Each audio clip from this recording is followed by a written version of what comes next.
जो है आयुर्वेद ठेठ भाषा हम उसको कह सकते हैं। वैसे तो लोग कहते हैं कि जड़ी बूटी का जो है इलाज है ये आयुर्वेद है, लेकिन जड़ी बूटी का केवल इलाज नहीं है, ये जीवन जीने की एक कला का जो है आपको कि समावेश होता है जो है, और पूरे तरह से जो है इलाज आपको होता है। इसमें आयुर्वेद होता है कि detoxification of the body, purification of the body and rejuvenation of the body. हम लोग मानते हैं कि 70% करीब बीमारियां खाने पीने में और लाइफ स्टाइल के गड़बड़ी की वजह से होता है, और उसको हम व्यवस्थित करा देते हैं तो आधा रोग ठीक हो जाता है, या जिसके कारण रोग हुआ है उसको हम अवॉइड करा देते हैं। हम लोग उसको पहले मुगलों का राज रहा, अंग्रेजों का राज रहा, उसमें आयुर्वेद का दोहन हुआ यहाँ, जबकि आयुर्वेद बिहार में सबसे ज़्यादा आपको विकसित कभी हुआ करता था कि नालंदा विश्वविद्यालय, विक्रमशिला विश्वविद्यालय, धन्वंतरी का नाम सुनी होंगे, उनका जो है मंथन जो हुआ था यहीं बांका में हुआ था।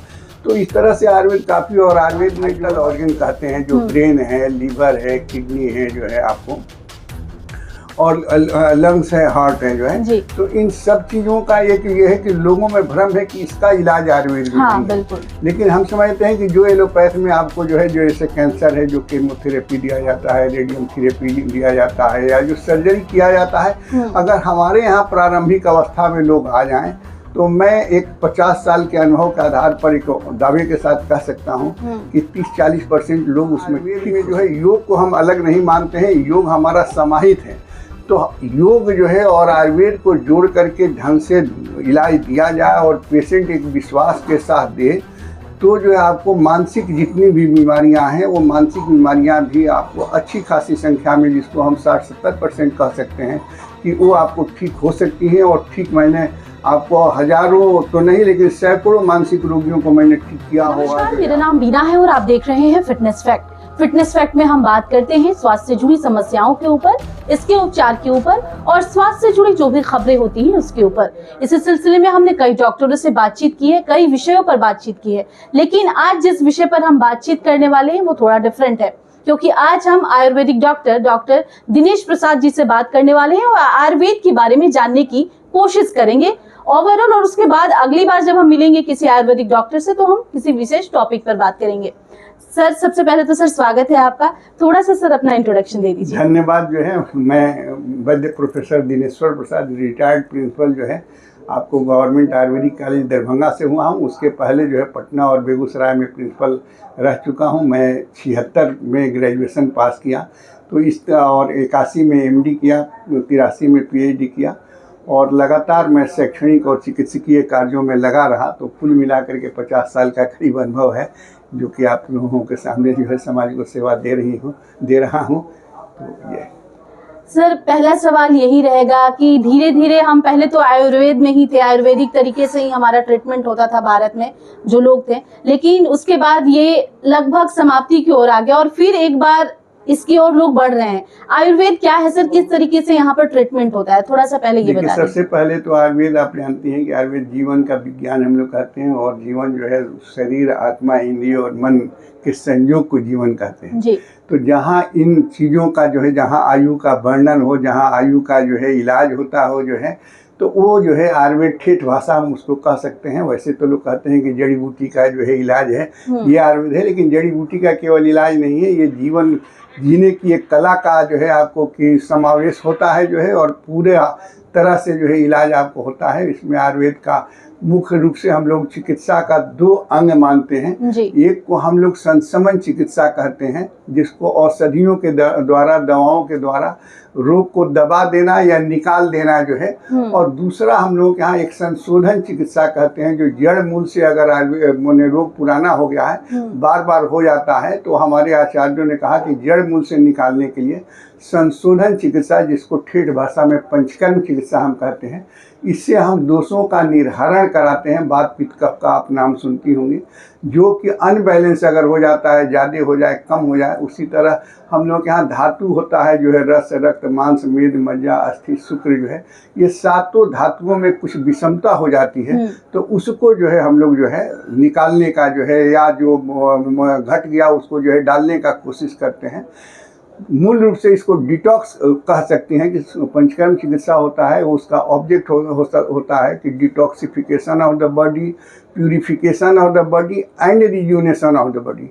हम लोग मानते हैं कि 70% करीब बीमारियां खाने पीने में और लाइफ स्टाइल के गड़बड़ी की वजह से होता है, और उसको हम व्यवस्थित करा देते हैं तो आधा रोग ठीक हो जाता है, या जिसके कारण रोग हुआ है उसको हम अवॉइड करा देते हैं। हम लोग उसको निदान परिवर्जन कहते हैं कि जो जिन चीज़ों से हुआ है उसको अवॉइड कराया जाए। तो इस तरह से हमारे यहाँ इलाज का जो है, और जहाँ तक रही है बीच में के काल में कि लुप्त या जो है कम होने का, ये आप जानती हैं कि पहले मुगलों का राज रहा, अंग्रेजों का राज रहा, उसमें आयुर्वेद का दोहन हुआ यहाँ, जबकि आयुर्वेद बिहार में सबसे ज़्यादा आपको विकसित कभी हुआ करता था कि नालंदा विश्वविद्यालय, विक्रमशिला विश्वविद्यालय, धन्वंतरी का नाम सुनी होंगे, उनका जो है मंथन जो हुआ था यहीं बांका में हुआ था।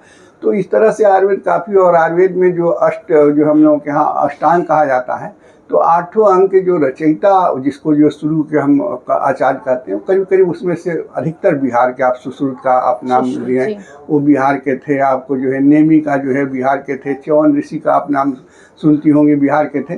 तो इस तरह बिहार में काफ़ी प्रतिभाएं रहीं, लेकिन बाद के काल में जो है वो आपको धीरे धीरे जो है वो बिसरते गया जो है। तो इस तरह से जो है। सर दूसरा सवाल ये है कि आयुर्वेद में किन किन समस्याओं का समाधान है, उपचार है सर?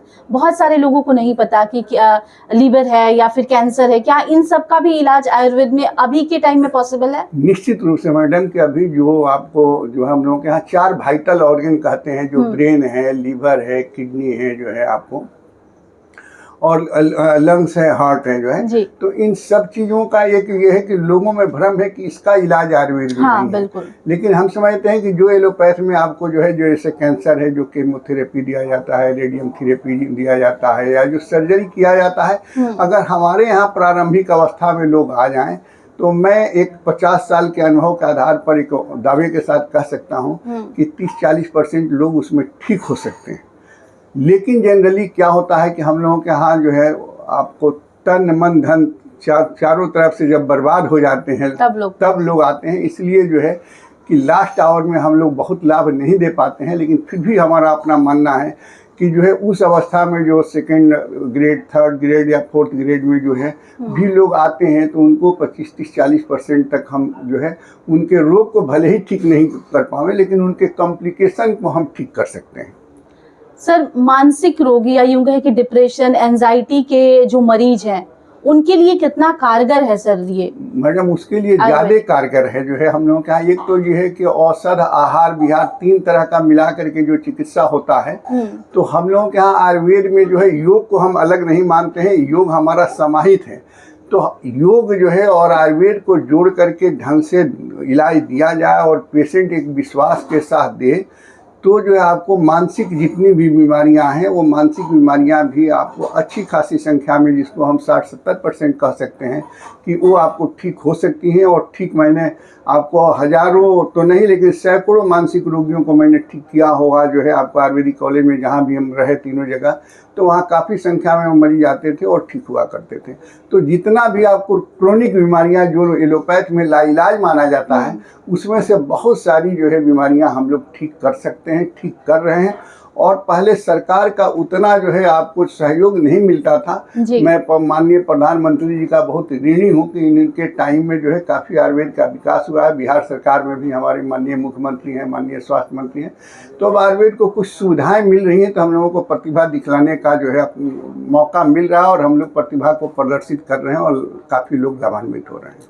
सर कोई 5 टिप्स हमें हेल्दी जो बनाए रखे, घरेलू कोई उपाय जो सस्ता भी हो, सुलभ भी हो लोगों के लिए? देखिए, सबसे पहले 5 टिप्स में हम लोग कहते हैं कि आयुर्वेद में दिनचर्या माने डेली रूटीन जो है, फिर रात्रिचर्या, नाइट का रूटीन जो है आपको जो है सूर्यास्त के बाद से लेकर के सूर्योदय के बीच का, और तीसरा ऋतुचर्या हम लोग कहते हैं जो है, और फिर चौथा जो है आचार रसायन के हमारा मेडिकल एथिक्स के अनुसार जो है, या बॉडी एथिक्स कहिए या ह्यूमन एथिक्स कहिए कि हमको क्या करना चाहिए क्या नहीं करना चाहिए। तो आयुर्वेद में सभी चीज़ों का वर्णन है। आप जो अभी बरसात का मौसम है, बरसात के मौसम में क्या खाना पीना चाहिए, क्या नहीं खाना पीना चाहिए, ये भी आयुर्वेद में वर्णन है। तो हम समझते हैं कि आयुर्वेद के बताए मार्गों पर लोग चलें तो बीमार होंगे ही नहीं।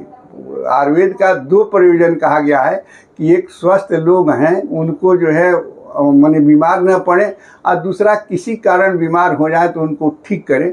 तो हमारे यहाँ विशेष रूप से कि माने रोगग्रस्त हो ही नहीं, इस पर हमारे यहाँ विशेष रूप से ध्यान दिया जाता है, और वो ठीक हो सकते हैं, ठीक रहते हैं आपको।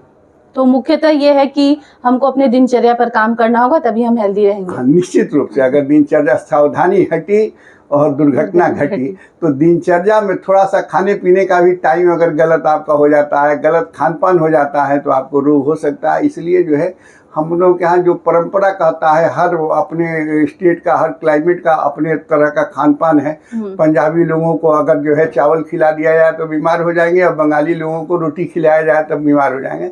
तो अपने अपने स्थानीय जो है आपको परंपरा के अनुसार, आयुर्वेद के मतानुसार जो है, अगर जो है दिनचर्या, रात्रिचर्या, ऋतुचर्या का अपनाते हैं जो है, और सवेरे से लेकर के शाम तक जो है कुछ अपनी जो है गतिविधियां जो है करते हैं, तो हम समझते हैं कि सब लोग ठीक हो सकते हैं। बहुत बहुत धन्यवाद सर। धन्यवाद आपको भी जो है, और आपके श्रोताओं को भी जो है। तो देखिए, आज हम बात कर रहे थे ओवरऑल आयुर्वेद पर किस तरीके से काम करता है, किन किन मरीजों के लिए ये काम करता है। और अगले एपिसोड में हम फिर मिलेंगे किसी विशेष टॉपिक पर बातचीत करने के लिए। कोई नए डॉक्टर हमारे साथ होंगे। तब तक देखते रहिए हमारा चैनल फिटनेस फैक्ट, और हमारे चैनल को लाइक, शेयर और सब्सक्राइब करना ना भूलें। धन्यवाद।